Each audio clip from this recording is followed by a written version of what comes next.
and far away.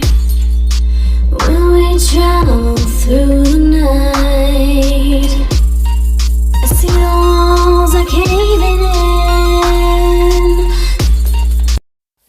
in. Okay, welcome to technically the second session with Kamani, and I'll post her name up on the screen. So what I'm doing here is advancing her treat with some hay. I did this with her this morning for about 30 minutes and got her to eat out of my hand. I cut out a lot. I went out and this was a 2-hour session, so I cut it down as much as I could. But I wanted to show you guys the good parts, and then maybe in another day I'll show you, how skittish she is. But she's not like horribly skittish, but she doesn't like if you walk straight towards her. She kind of likes you to do what I'm doing here, which is kind of turn your body sideways to her and walk kind of sideways and like hunch over a little bit. And she tends to, I noticed, stay closer to you if you do that. So this is Kamani, and she's on some medication, which I will explain at the end of the video.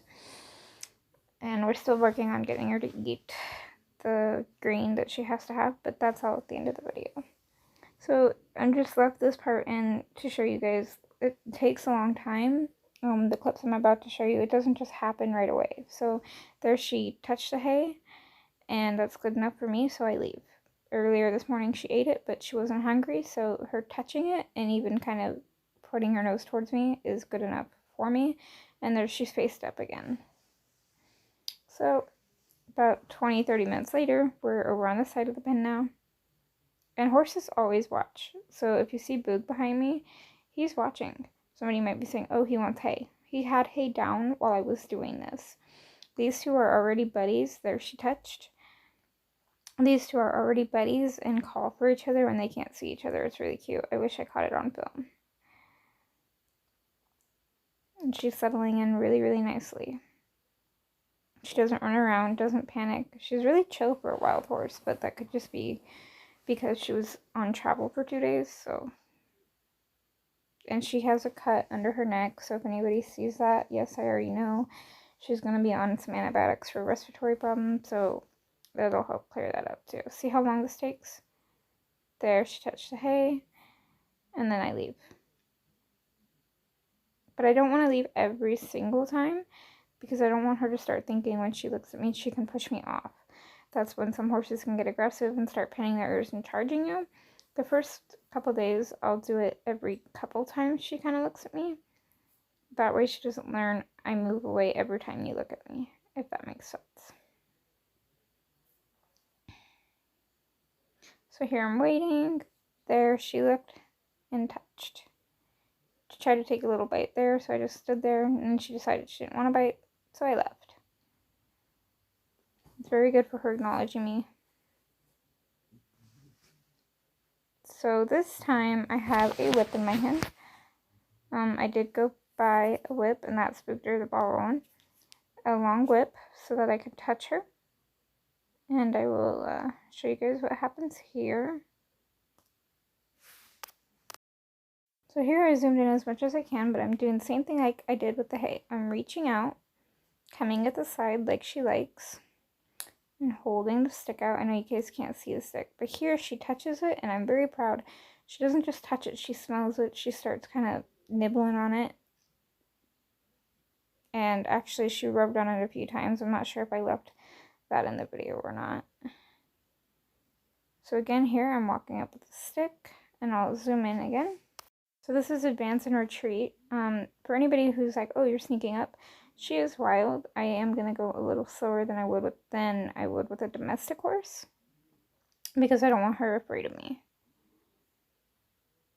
Now, I cut a lot out, so don't just think that I just went out there and, this just magically happened. I was out there for a good 2 hours, and then this morning a half hour, so 2.5 hours to get this. And it's just patience, and every once in a while she'd kind of turn her butt to me, so I would just kind of spank the ground and make her move.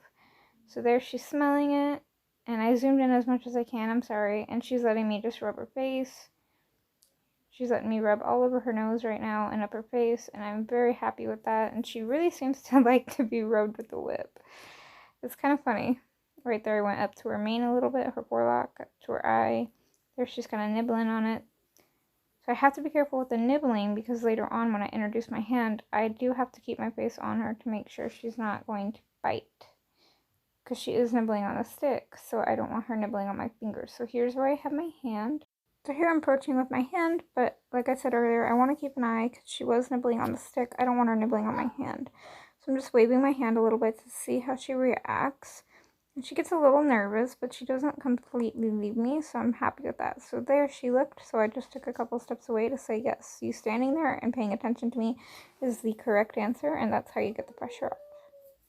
Sorry if you can hear the dogs playing in the background. So here again, she looks at me, I just take a slight step.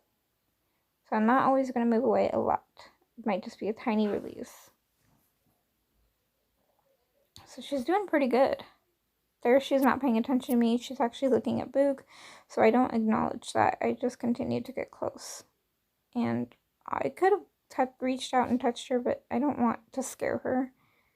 I want her to like me and want to be around me. So she moved there. That's okay. So now I have the stick again. So again, I have the stick. Waiting for her to smell it. There, she smells it. Plays with the string a little bit. And lets me rub her face. She does not want me. She's like Boog.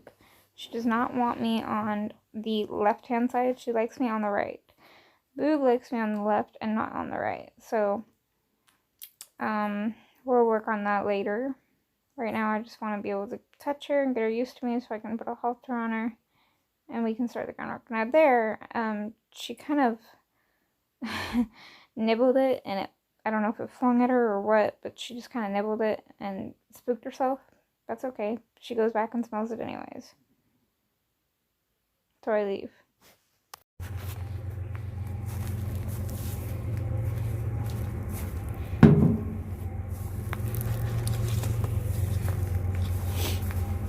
So this is corn, oats, and barley.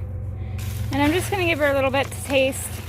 She's got some type of respiratory infection, and she's supposed to get medicine once a day, but I don't want to just straight up give her grain for the first time with medication in it. Yes, Boog, you can have some. And then, you know, her get sick off of it or not want to eat it after that because it was straight medicine. Boog says that's good. So Boog probably won't get much of it because his owners don't feed that. So let's go give name reveal. I named her Kamani. Give Kamani. Poor baby. Let's try to give her some grain without medication in it and see what she thinks. Back off.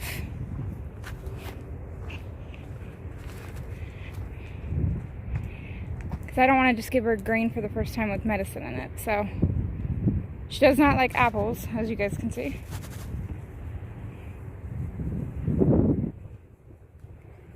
And I have to make sure she'll eat this grain before I can put her medication in it. Ooh, she likes it.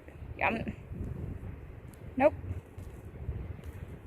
Don't like it, Kamani? You don't like it, sweet love? Maybe, she says. Nope. So, I'll have to try it with some applesauce and the medication later.